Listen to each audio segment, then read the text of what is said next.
Good morning, everybody.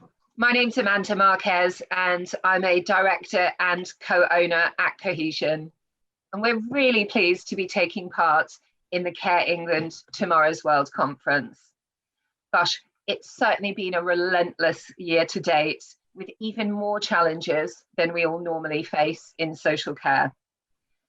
All providers were faced with an extraordinary situation at the beginning of this year, and one that required innovation in the recruitment process. The pandemic was and still is truly worrying, but it's also been a catalyst for potentially some positive change too. There is no right or wrong way to how the recruitment challenges have been tackled, but both Fairley Healthcare and Cohesion believe in sharing and collaborating for the benefit of all. But before we move on to that, can I ask that you all please raise any questions in the chat box, and we will come back to them later. So, presenting today's case study is Hazel Borthwick, HR Director at Fairley Healthcare, and Dave Beasley, Social Care Talent Director at Cohesion. Welcome and thank you to both of you. But before we get stuck in, here's a little bit more about each of us. So Fairley Healthcare are a leading provider of nursing care to people living with complex neurological conditions. And with a third location opening imminently, the Fairley Healthcare Group now have 3 locations.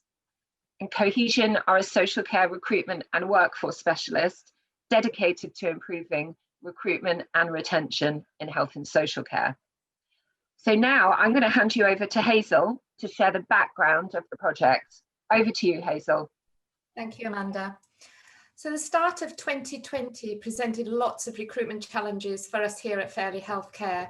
We had a lot of historical healthcare assistant vacancies in our current 2 homes, as well as having a new home due to open in April, which obviously also needed staff.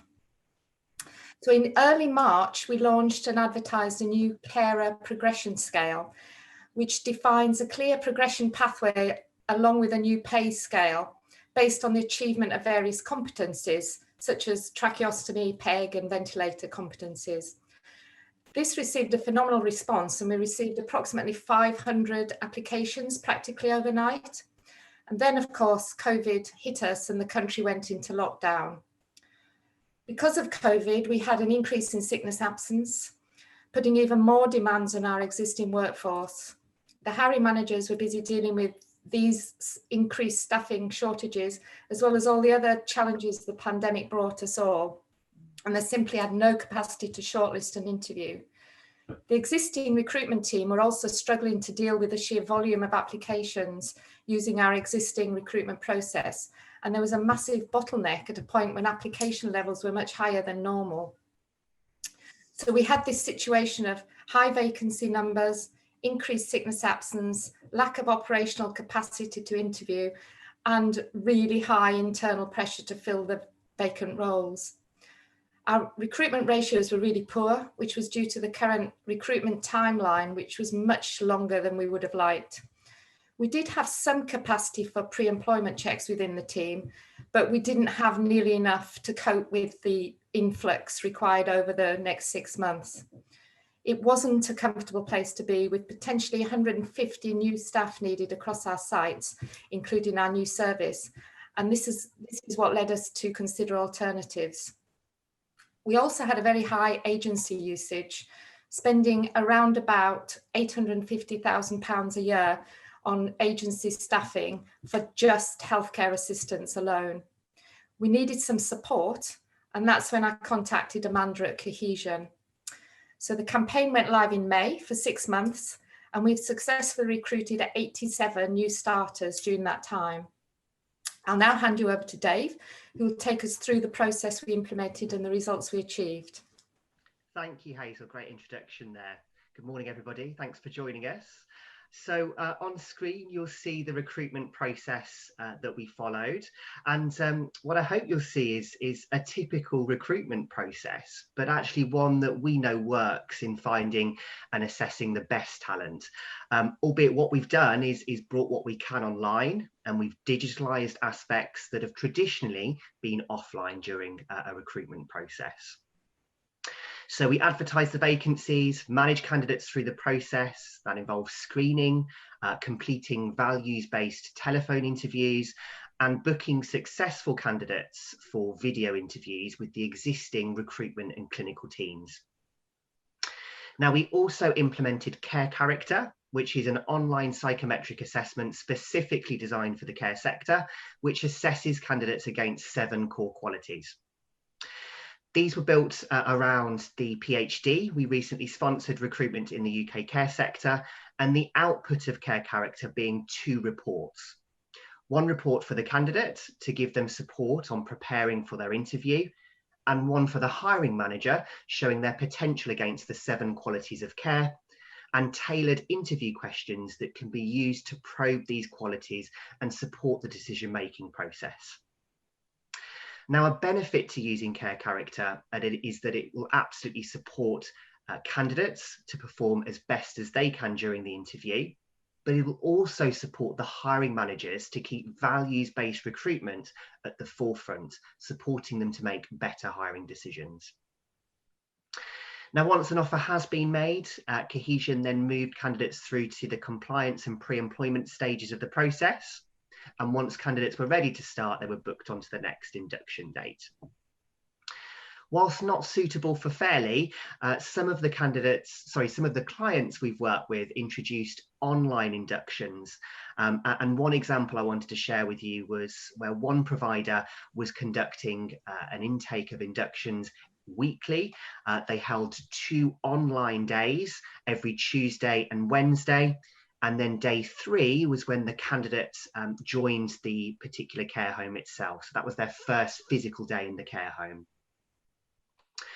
Since commencing the project, Fairly are now implementing e-learning, and we encourage this to start during the recruitment process where it's appropriate to do so. For many of our clients, we've introduced effectively a completely digitalised recruitment process, and the pace and uptake has been absolutely remarkable.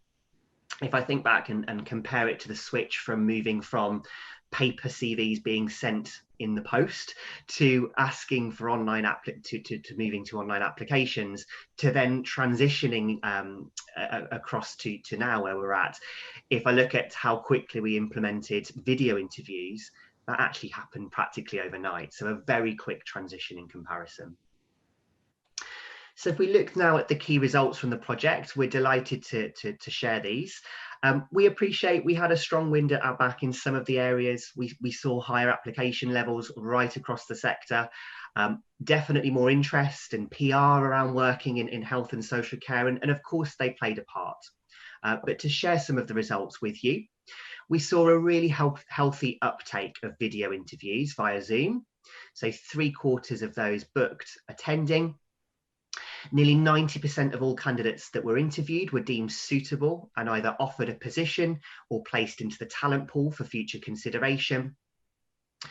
Dropout in pre-employment stages of the process. So whilst you're collating references and DBS checks, this tends to be a real issue for providers, and we all see dropout at this particular stage particularly.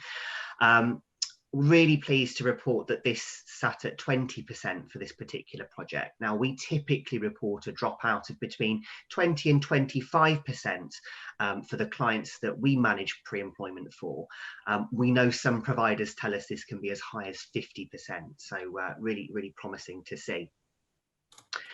Offer acceptance is in line with what we see across our clients during a typical year, but across the sector, we've seen this edge closer to 100%. We know people in the market are accepting jobs quicker, and I think this is because of the uncertainty in the market, certainly playing a part. So at Cohesion, we're big advocates of improving diversity, and you'll regularly hear us talking about increasing opportunities in care for younger people and men. The graph on screen shows the age breakdown of all starters from the project. Now, Fairly's current average age profile for care assistants and healthcare assistants is 42 years of age. So we're delighted that over half of all recruits were 25 or under, compared to what the sector reports, which is a 9% makeup of this particular age group. Now, I do suspect that Fairlie's healthcare setting is absolutely an interest to younger talent in itself.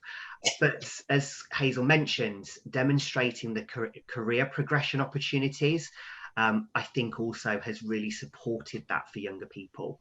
And if you're not doing much to target early talent, we'd argue that now is certainly the time to be considering that.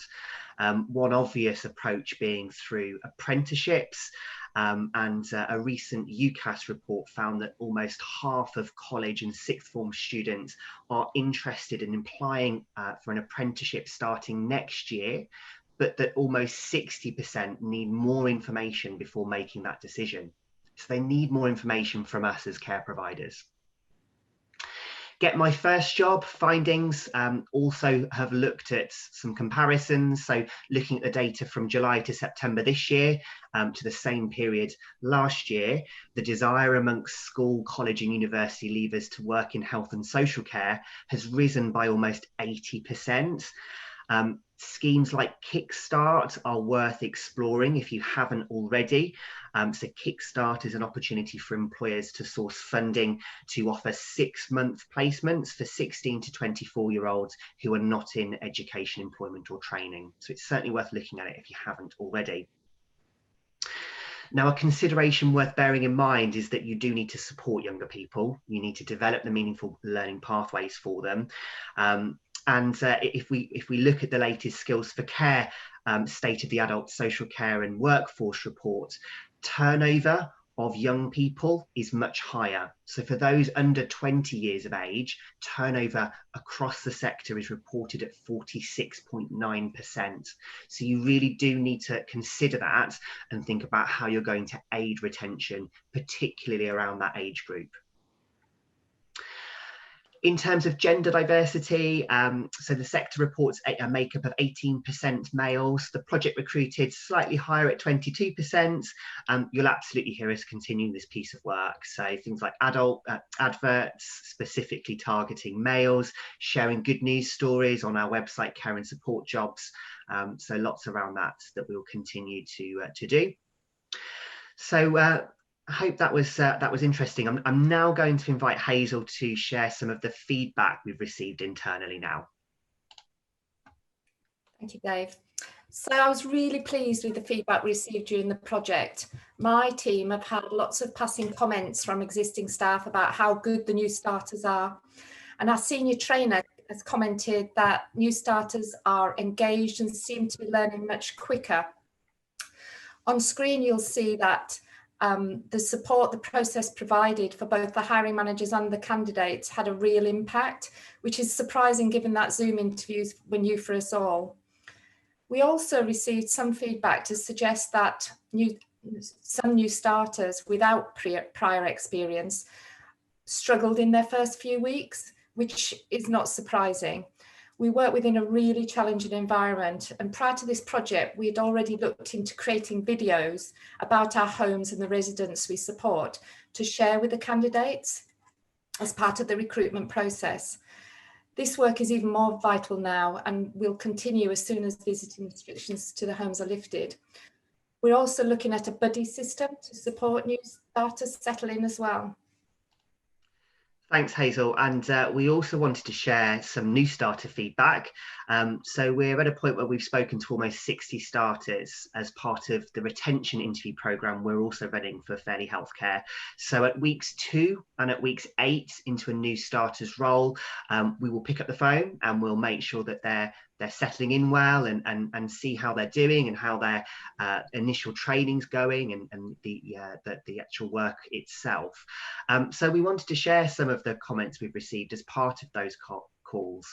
Of course, a great feature of retention calls being if there are any early concerns, you can pick up on those before perhaps it becomes too late. So given the level of early talent joining as part of the project, we also recommend beyond retention interviews, what we call stay interviews. And this gives hiring managers the opportunity to have a conversation outside of one-to-ones to ask effectively new starters what's going to make them stay within the organisation, or what's going to make them sticky. What do they want to achieve? How can we support them to get to that point? So there's lots of touch points that can be encouraged as part of that new starter process beyond the recruitment journey. So on to some of the successes. I truly believe that, Clap for Carers, the news in general, the Department of Health and Social Care advertisements, had an impact, particularly in first sort of wave of COVID. Later, we'll share our survey results on what you've told us about changes to the perception of working in care since COVID. So we'll share that a little bit later on today. We've had a really good response to Fairly, with over 1,500 applications made during the 6-month project.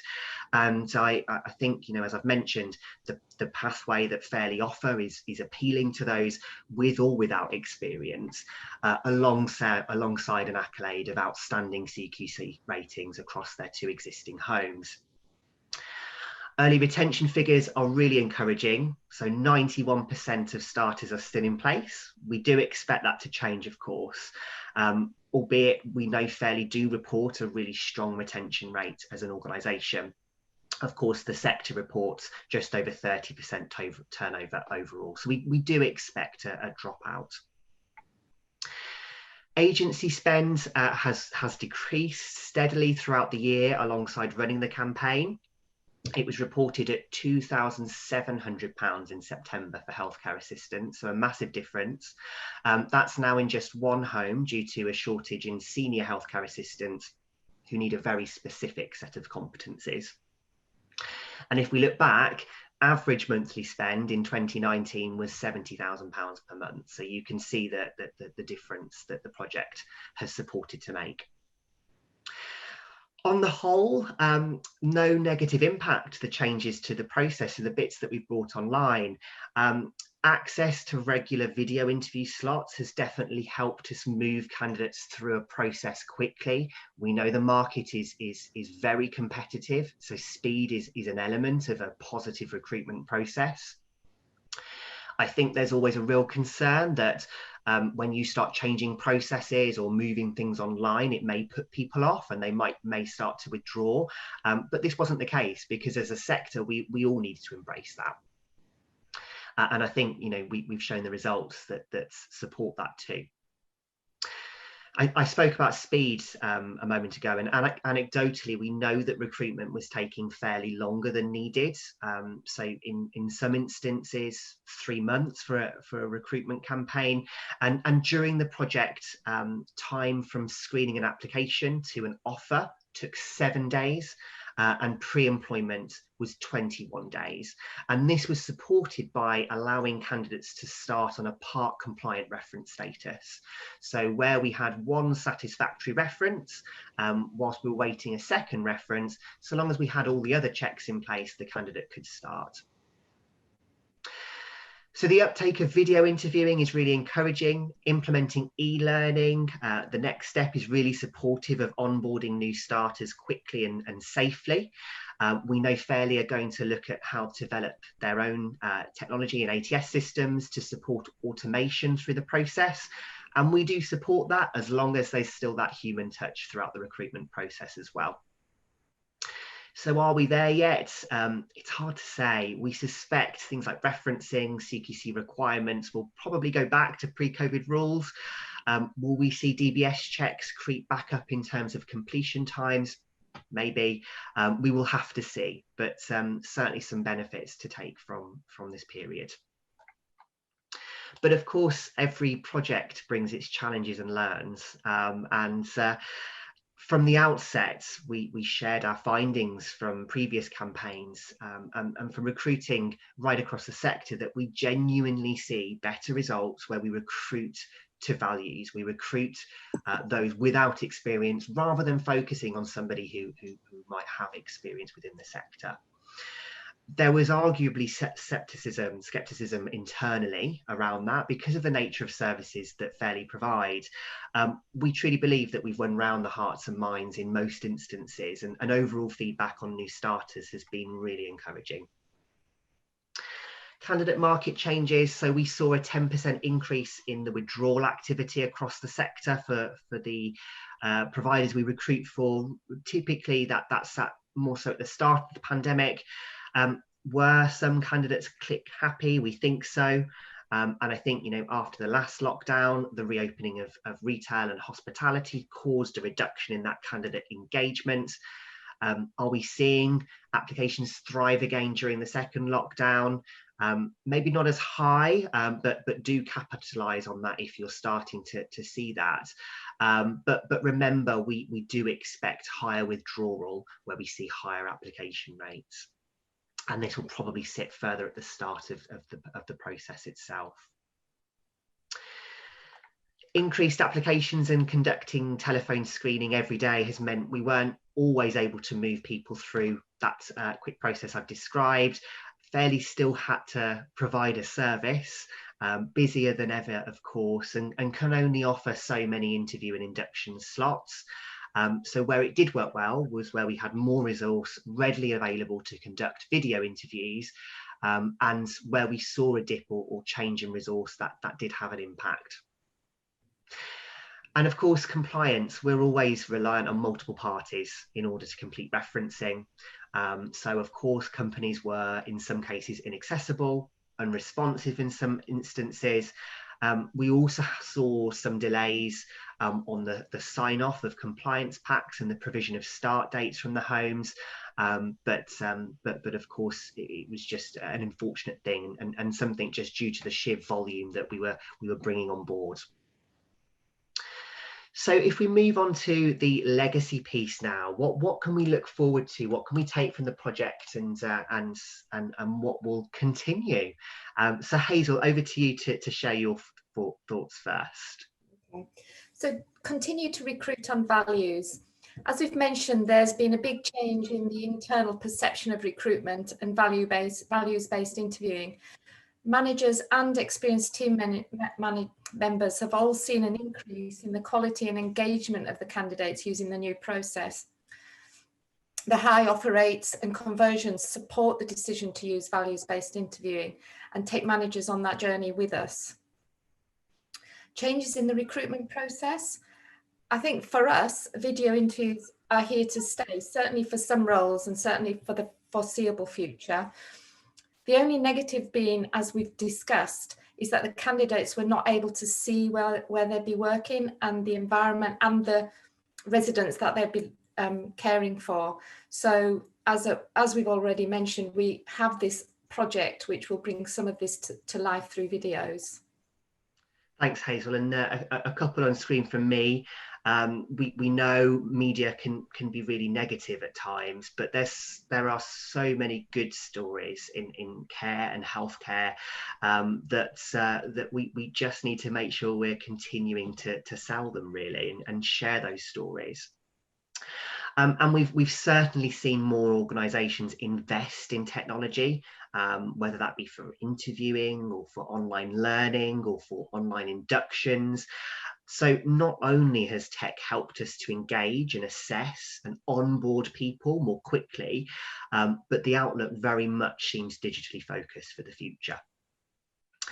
So has the pandemic launched recruitment into tomorrow's world? Well, as we've been reflecting on the impact of COVID and what that will have on recruiting for frontline roles and what the sector can do to capitalise on the opportunity as much as possible, a few sort of tips to leave you with before we move on to the next section of today's webinar. So number one, lay out your opportunities, particularly for different or underrepresented groups in your organisation, whether that be through telling stories of what it means to work for you via videos, writing different adverts to appeal to different audiences, or when you're capturing early talent, you know, what's the long-term offering to a genuine career? How can they either be good managers for the future if they want that, or how can they specialize in a certain area of care? Make it digital where you can, extend this to onboarding, learning, induction, use psychometric assessments to support interviewing and decision making. And finally, for me, use retention and leavers data to measure the impact and encourage managers to conduct stay interviews too. So I'm going to bring Amanda back into the presentation now to share some of the work we've been doing to understand how collectively we can future-proof recruitment in care. Thanks, Dave. So at Cohesion, we've been intrigued with how all of these really extraordinary changes in the sector may or may not have affected where we are on that road to 2035. And the question really is, has the pandemic been a factor in speeding up the journey to finding more than 500,000 new frontline workers? Now, it's very, very early days, but we thought we'd share some of the early findings of our survey and sharing your views. We asked how confident you felt about recruiting for the future within your own organisation. And as you can see on the screen, there was what we are calling a rush to the middle, with 43% feeling somewhat confident and 43% feeling confident. We also asked what you thought the perception was of working in care, both pre and post-COVID. And the largest group of respondents, 50%, placed perception at 2 out of 5 pre-COVID, and the very same cohort shifting to a 4 out of 5 for perception post-COVID. Now, our assumption is that DHSC ads, clap for carers, and the increased coverage in the media, along with high requirements for frontline staff at a time when other industries were putting people on furlough, all played a part in this increased perception. Our concern and our focus actually moving forward remains, how do we all collectively keep that perception high and positive as we move into 2021 and beyond? So here are a few more of the key findings. Respondents told us that candidates withdrawing or failing to show for an interview was the biggest challenge. I would certainly agree with that. A lot of effort goes into getting people through a recruitment process, and we monitor this, and across our clients on average, we expect about 20% not to show for their final interview. But in our experience, the more engagement and the more support candidates can be offered, the better a stat you'll see there. So you told us that obtaining references and pre-employment checks was the second greatest challenge. No surprises here. And actually, I think our view would be, yes, you know, the rules have been relaxed a little bit, but it's been even harder because there have been so many organisations whose HR teams or recruitment teams went around to get references from. So actually that has been very challenging.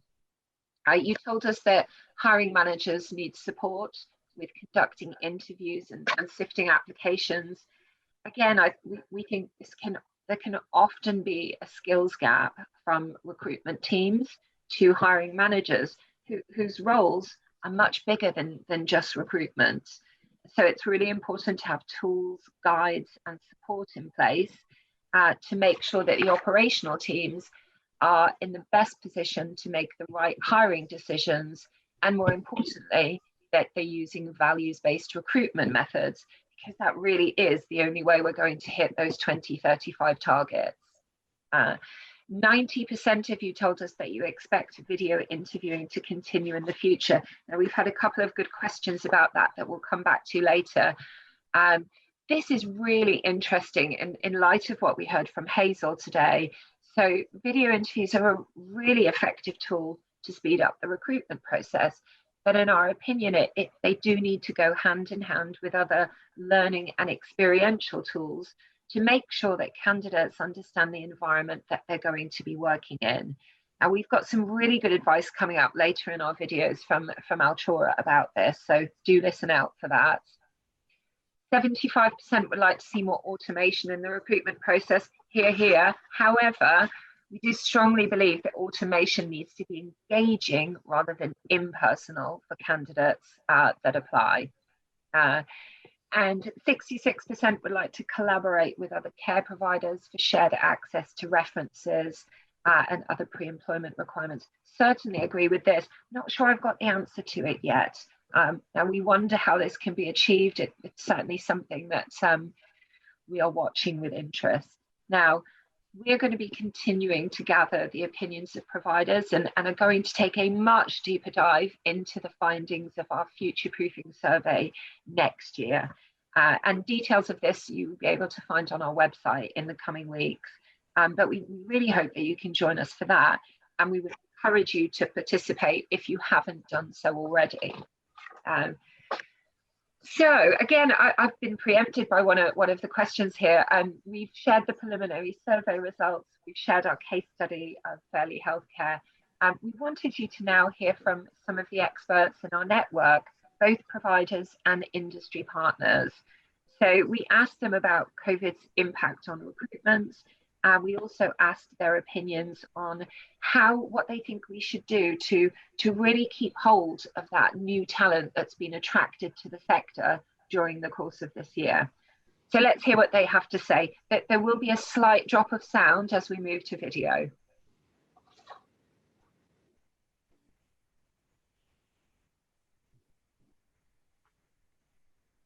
Okay.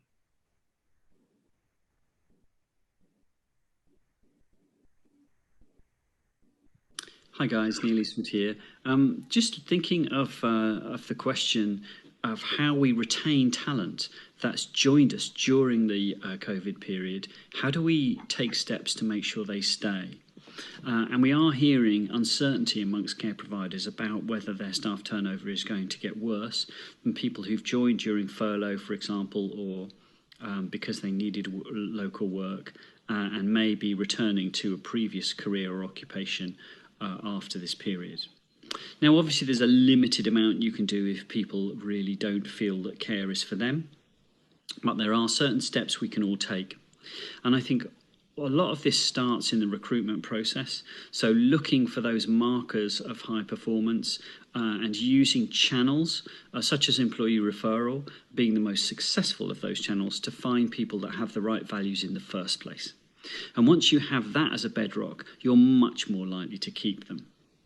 But we do know that there are many, apart from increasing wages and shift patterns and other kind of more operational matters, and some financial constraints may prevent more pay, of course.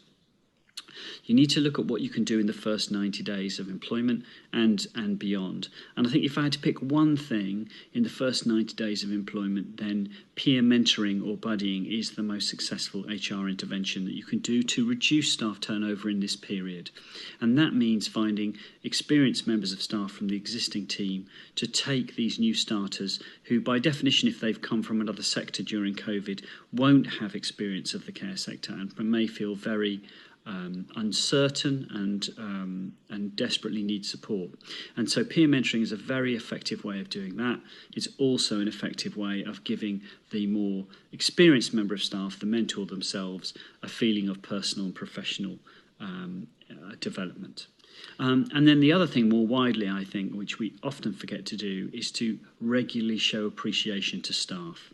So if we haven't got the money to pay people what we would like to, then we do know that staff really, really crave appreciation, being recognised for the vocational nature of the job that they've taken on.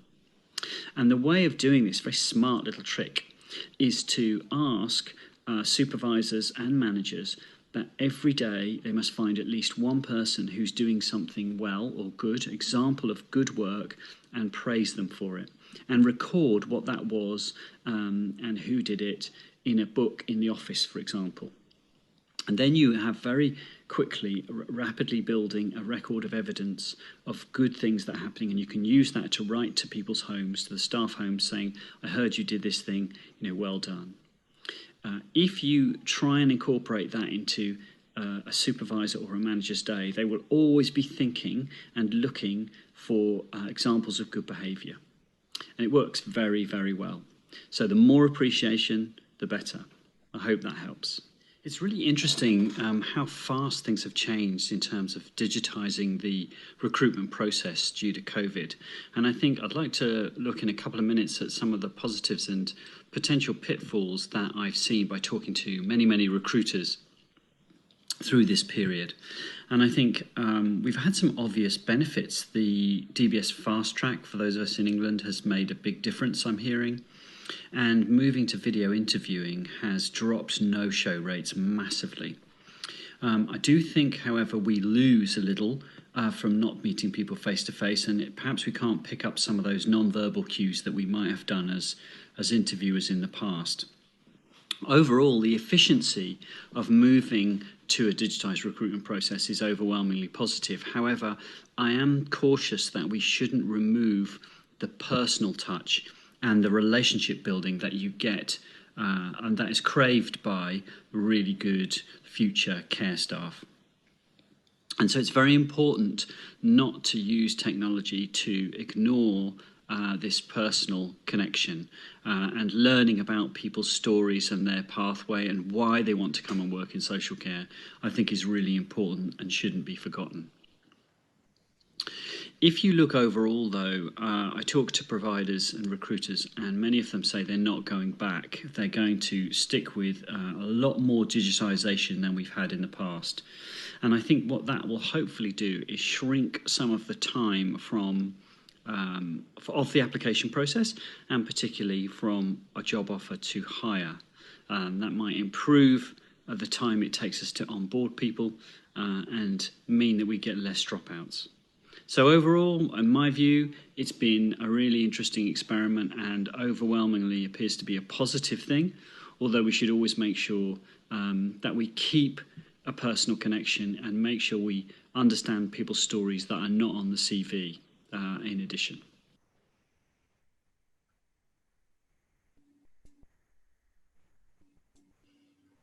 I'm really proud of how we have coped with the challenges of the COVID pandemic. I think we realised pretty early on that there were opportunities for us as a consequence of the pandemic. And one of the first things that we did was to launch our From Air to Care campaign as we saw that airline staff were beginning to be furloughed. This then morphed into a wider campaign as additional sectors were being hit by job cuts. And actually we've had a number of people join our company from sectors that have been hard hit. We've had a lot of our own staff or beauticians and hairdressers that were working for us previously have now joined us full-time and have supported us through the pandemic. One volunteer is now working for us full-time, supporting with our visiting, which is really important to help us manage that aspect safely. We've even had an out-of-work actress.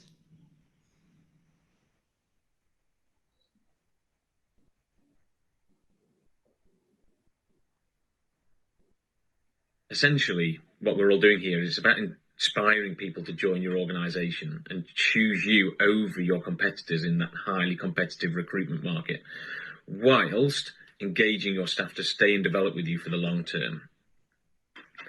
Firstly, did you know that according to Skills for care sector employers with a turnover of less than 10% believe that investing in high quality learning and development is one of the 4 main reasons why their staff turnover was so low? But at what point should that process of investing in learning and development start? Post acceptance, first day? I'd say from our experience, much earlier. Our members are regularly now providing access to training courses very soon after application. After all, as a provider, you're looking to differentiate yourselves from the supermarkets and fast food chains, but also other services in your area who your applicant is likely to have applied to at the same time. What better way to differentiate yourselves than adding them to your online learning system and drip feeding them a learning program that will engage them with your organisation. At the same time, it will evidence to them the investment that you put into your staff and will provide them with an insight into the fantastic industry that they are thinking about joining. After all, I'm sure you'll agree, a career in our sector is hugely rewarding when compared with other industries, and the career opportunities are vast. A few examples that we see within the learning community: a video welcome from the CEO or management team, a warm welcome will go a long, long way. Outline the visions and values of your organisation. A video welcome from one of your service users. This is brilliant. And why is this job the applicant is applying for so important to the people that they'll support? Genuinely, nothing is ever as powerful as this. And inspirational career videos. Skills for Care host lots of fantastic videos that outline the really amazing careers in care that will inspire people to join the industry and ultimately join you. And remember, many of your staff now have HD cameras in their pockets on their mobile phones, so there's no excuse not to get creative. And your staff will genuinely love it, as will your applicants. In fact, many of our members now work with consultants who train their staff on how to make bespoke learning videos on mobile phones. The opportunities, I suppose, are only limited by your imagination if you have the right tools to support you.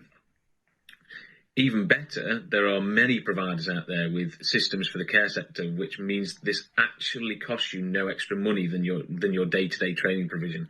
In many cases, as with applicant tracking systems, all you'll need is an applicant's name and email address. But what are the advantages that we see within our care provider members? Firstly, they're differentiating themselves in a highly competitive labour market. Secondly, early evidence, when we've been studying this from the last few months, shows that engaging applicants in bespoke pre-induction learning programs reduces dropout rates, those costly dropout rates. And thirdly, on day one, your new starters are more confident, skilled, and potentially and hopefully more engaged with your organisation, and therefore more likely to stay in the long term and refer others. However, you must have the right digital systems in place to enable you to do this. So this brings me on to my final point of digitalising the process, getting the right systems and tools in place. If you haven't already, I would urge you to read the CASPER, which is short for the Care Software Providers Association, white paper on digital learning and learning management systems within care organisations. This is a blueprint for the type of digital training systems that your fellow providers are already using and that you should expect from online learning in the care sector in 2020. I would urge you not to be left behind here, since providers in your area are already utilising systems that allow them to differentiate themselves in the ways I've outlined to you today.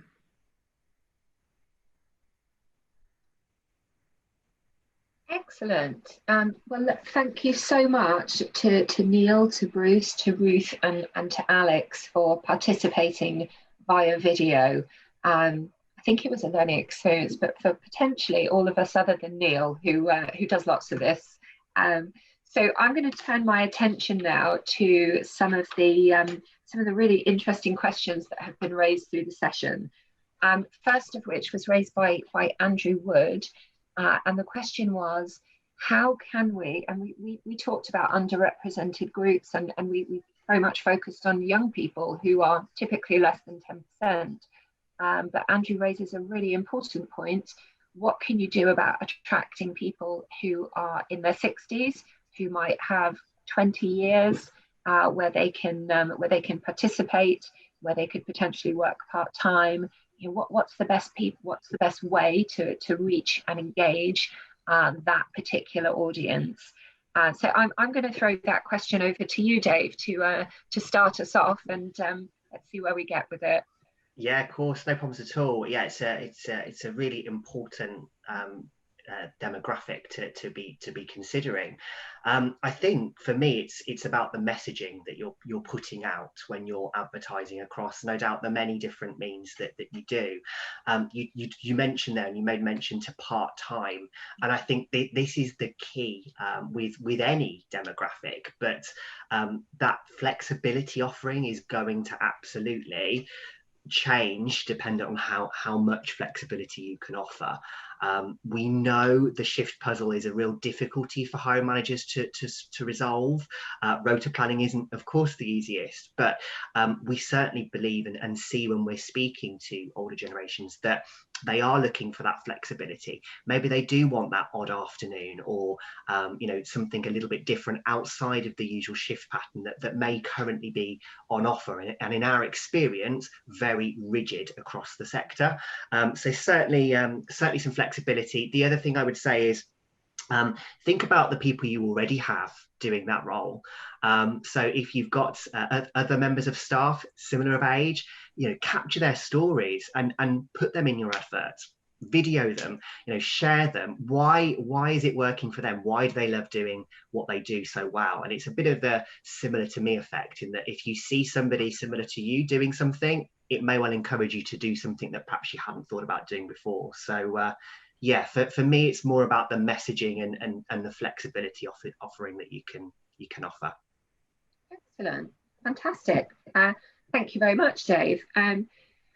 Andrew also raised again a really good question, but and I'm going to make note of it just to see if Hazel or Dave, you have anything else you wanted to add. But actually, Neil answered this incredibly well, almost as if it was planted. But and the question was again from Andrew: what do we lose by video interviewing? And Neil, thank you. I think you covered it really well. There is a degree of picking up on potential cues, but and body language, but overall I think the general consensus is that video interviewing is a positive. Any thoughts or considerations to add to that?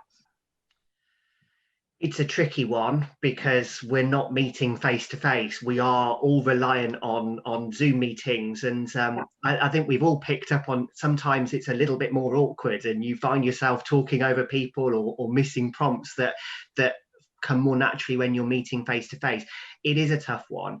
I think the only thing I would be suggesting is it's that support to candidates to make them feel really comfortable to switch their camera on. I think we've all become a little bit camera shy in that we've all been doing so many Zoom meetings. Candidates perhaps haven't been doing the meetings that we've been doing via Zoom.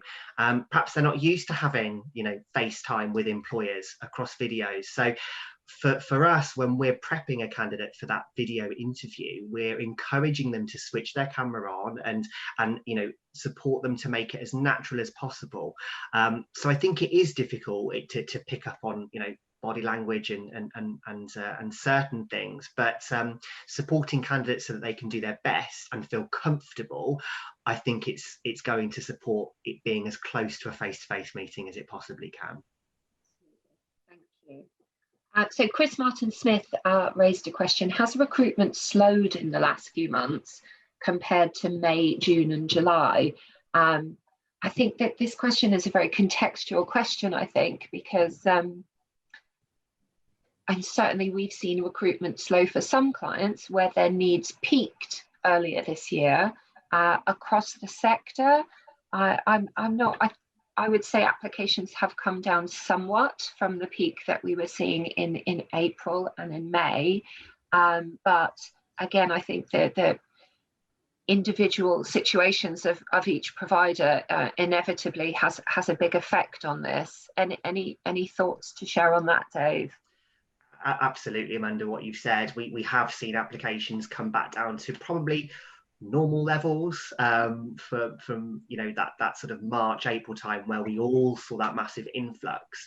But also just to reflect that whilst we all saw the high applications, we also saw a lot of people drop out as well. So it's that consideration that quantity does not equate to quality, and we might well sort of bring in lots of new interest, but it's that assessment piece and making sure that you're assessing somebody on their values and you're selecting the right people still, but also giving candidates as best as you can during this difficult time a real true reflection of what it means to be a care and support worker, because as we're bringing more people in out of sector, the difficulty we have where we're not bringing people into our care homes and services, the reality of them understanding, you know, what it really means to do this role, which, let's face it, is really, really tough anyway, but is even tougher at the moment. It's a real challenge. So yes, applications, they might sort of rise and fall as we see the market change, but yeah, it's about how you sort of manage candidates through a process and assess for the right people. Absolutely. And Sue Lane raised a question specifically about what we're hearing in the media. Thank you, Sue. That frontline staff are tired. They're finding it very emotional. You know, it's been a long haul this year, and now we're entering winter pressures. Do we think that's having an impact on application numbers? It's so difficult to quantify, Sue. I mean, I would suspect it is, and you know that it's difficult to judge exactly what impact that media is having, but I think overall, regardless, in frontline work, you just can't underestimate the impact and the influence of family and friends' opinions. So I would say overall, you know, my kind of gut feel would say yes, it is, because even where there is interest, people are very swayed by what their friends, what their family, what their previous colleagues have to say. And there is an awful lot in the media about that tiredness in the workforce. Again, I don't know if the rest of the panel, Hazel or Dave, if you have anything to add to that. I think for Amanda, for our current staff, actually having new starters start has been really positive. So, you know, it might have reduced the number of applications, but actually the new people starting almost invigorate the current staff because they're being supported by having more staff on board. So for our own staff, it's been really positive. But yeah, I think I can see that it potentially could put people off the media, you know, what the media portray. Yeah. I think the key, sorry, Amanda, I was just going to add, I think the key, as with anything, is just be completely honest to candidates and be really open and upfront. And if there, you know, if there is a genuine feeling internally that it's been a tough period, we know that, we've seen that, we've heard that, be honest about it, but talk about the support mechanisms you have in place, talk about the buddy schemes that Hazel mentioned earlier, talk about, you know, what support and mentoring and learning and development they're going to receive from joining. Be honest, but also there's so much support that you know, we see in all the providers that we recruit for. There is so much internal support and the message is so positive from providers.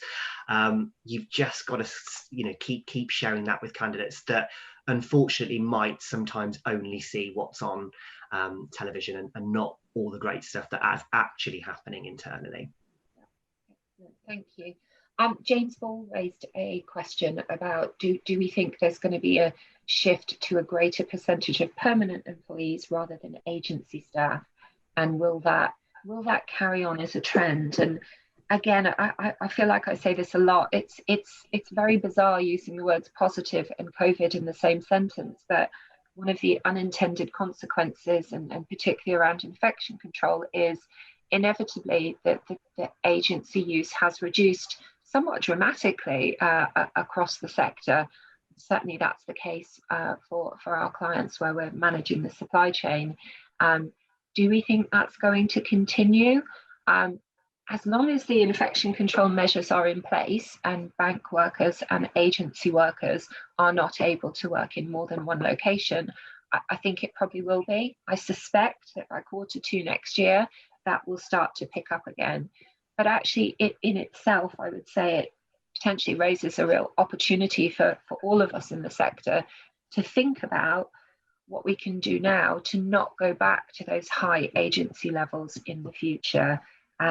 It's easy to call an agency to cover training or holiday, but actually, if you have absences for those reasons, it's a perfect opportunity to develop your bank staff and how that works, so that you use agencies where it's required when it's very last minute, and there's, you know, a shift that needs to be filled with only an hour to fill it. Perhaps you can't fill it from your bank. So it'll be interesting to see how that plays out. But yeah, I mean, I suspect agency will rise again once infection control measures have been removed and we move out of where we are at the moment. Right, I'm conscious of time. There are still some questions we perhaps haven't gotten to. Oh, Rob shared that agency use has been at 0. That's fantastic, Rob, at RNBT. That's great to hear. I'm going to come back individually to anybody that we haven't covered in this session, but I wanted to thank you all for your time today. Certainly challenging to attend sessions like this when we're all so busy and we're all working at home. So we really appreciate your time in coming along. I would welcome any feedback. We will be following up with a summary of the session and a recording, and we'll be promoting the survey again to any of you that haven't taken part. But I wanted to give a huge thank you to Hazel for joining us today and giving us such an open, honest and an authentic view of what the years look like for Fairley Healthcare and what the path looks like moving forward. And thank you again to all of our other presenters today, to Kate Lee for her marketing support, and to Neil, Bruce, Ruth and Alex for taking part in the videos. So thank you all very much. Have a great Thursday. And if anybody else, I mean, we'd love to carry on the conversation. So if anybody else would like to talk further, please do get in touch and we can pick things up from there. Thank you.